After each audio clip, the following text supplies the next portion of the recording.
Well, okay. Well, what was the interest in Godot then? Like, I personally like Godot. I've done the same thing, starting ambitious Yeah. projects and then not getting anywhere with them. A rite But of passage for everyone, mate. Yeah. yeah, I need to. Yeah. I've got some ideas for less ambitious things. It's just a matter of actually sitting down and Oh, that's starting them. exciting. I'd love to hear about them, actually. That'd If be I cool. decide to ever start them and do them. Yeah. Yeah. Yeah. Yeah. But Um, yeah. What got you interested in Godot? I saw a couple of YouTube videos about it. Um, I think that's what kind of originally got me interested. Hmm. And then it was what sold me on it was just using it for a week, compared to using something like Unity. Unity feels like a crane. It's like this big, it can lift anything. Hmm. Unity and Unreal are kind of like that. They're these big cranes that could just lift anything. Hmm. But I'm just trying to pick up a branch, like Hmm. I don't need a crane. And Godot feels a lot more nimble and lightweight. And like the fact that the download is like 70 megabytes really gives you a clue as to how streamlined this engine is. Like it can run in a web browser, which is crazy, and yet it still has the power to build, for an indie developer, like anything you want to build that you could feasibly build can be done in Godot. Hmm. And you could even go a step further and say there are some games that you could build in Godot that you probably couldn't build in Unity or Unreal Hmm. because it's open source. So I went to GDC and I spoke to the developer of, I think it's called Window Kill or something like that. Oh Um, yes, yes, yes. Yeah, and what the developer told me was like, I just wouldn't have been able to build this game in something like Unity or Unreal because I Hmm. needed to go into the source code and mess with how the windows, like the actual windows work. Um, so yeah, I mean that's why I like it, and ever since I started using it, I've just been absolutely sold on it. I think you Hmm. can move really, really quickly in Godot, and Hmm. the one advantage that indies have over AAA is being nimble, is being quick. Hmm. So it makes sense to set up a tool chain that is entirely based around being quick and nimble and light. Hmm. Hmm. Yeah. So you are a software developer as your actual job. What Hmm. is what was your experience like picking up GDScript? Because it's for me, I've had a programming job in the past. It was mainly when I Mm. was at university though, and I do have a software engineering degree, but I don't work in like development right now. I do the whole YouTube stuff. But as someone who Yeah, actually that's is an cool. active developer, um, what was GDScript like? GDScript is like perfectly serviceable for building a game for the most part. I do wish it had a slightly more fleshed out typing system. Mm. Um, but yeah, I mean, to be honest, when I started working on games, I was less of like a, programmer. So Mm. I started out, I have a degree in maths and a degree in comp sci, and I started out as like an applied mathematician sort of thing, and we Okay. we we sort of wrote code very much as a means to an end, and so Right. that's Right. kind of how I got my start. And so everything I did was in Python, Oh, okay. and That yeah.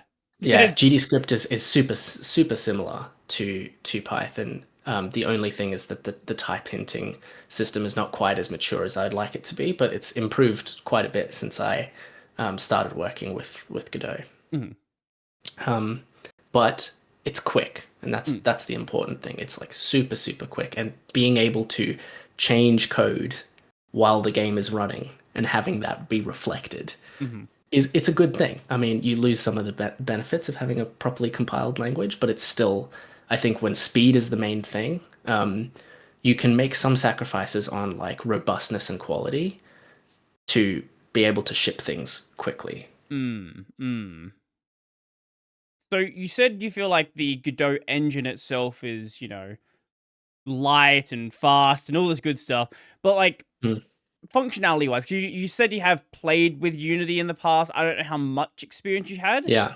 but I guess building your first project with Godot, did anything come up where it felt like you couldn't do this or it wasn't obvious how to do something?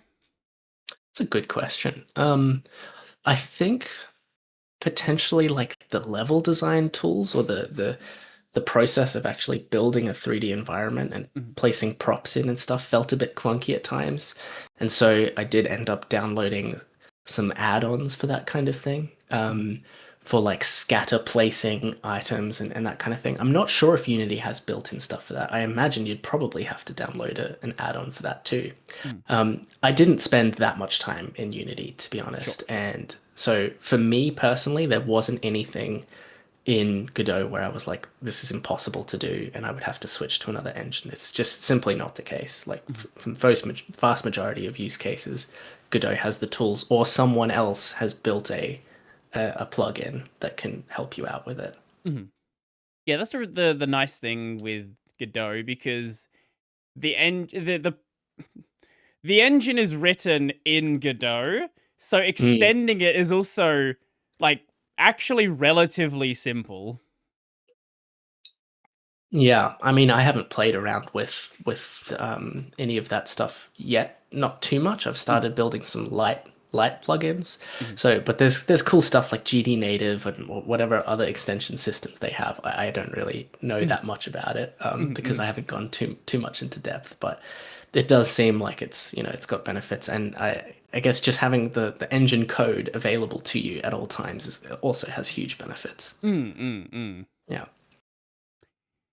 So I had an idea in my head and then I just lost. Oh no. Happens to the best of us. Happens to the best of Yeah, us. it's I don't know why I did this. I actually scheduled 2 episodes today. This is my second episode I'm doing today. Oh no. Oh no. How long ago was that? Did you have a I break between them? yeah, about an hour between the two, so I had some Okay. food, Okay. and I was doing videos earlier in the day. So Oh no. It's a this is big day for you. yeah. Look, Well, it's yeah. Happens to all it of us. is what I'm it pretty is. tired too, so I might not be the chattiest. I had a 5 a.m. meeting today, so Oh, that's not good. yeah. Yeah, no, Yeah. I'm Yeah. no, I like as much as I like what I'm doing. I can respect the people who are actually getting up to do meetings at 5 in the morning. Yeah, I mean, yeah, that's the downside of working with a US based company. So, Ah, yeah. yeah, okay, that'll definitely do it then. Yeah. Yeah. So, do you have maybe some ideas for things you'd like to explore in the future? Some other small projects that maybe you'd like to play around with?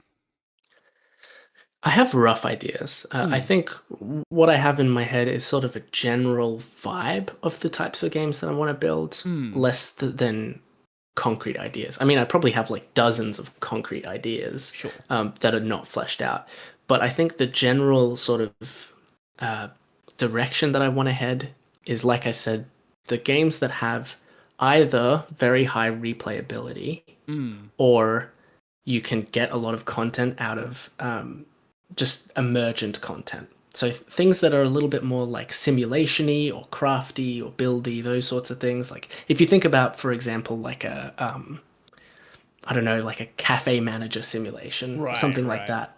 Those types of games, you get so much playtime out of like one environment. Like you have just the cafe and you have Mm, people coming in, and you got to like make them coffee or whatever. The manual design is so small relative to how much playtime you get. So right. that's like one of the main criteria that I'm going to be looking at when I move on to future projects is like, yeah, how can I build a demo that has like over 2 hours of content in a relatively quick amount of time? And Mm, therefore the full game will have like 10 hours of content or more, but still keep the price cheap. Keep it like attainable for people. Keep the investment on their side pretty low, mhm, mhm, because I think people, especially indie developers that are unknown, people are hesitant to buy their games sometimes. So having a low price can really help.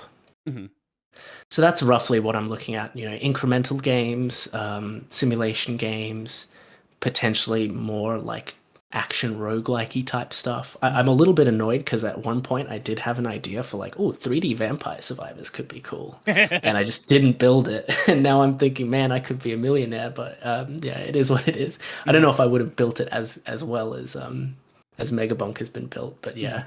yeah.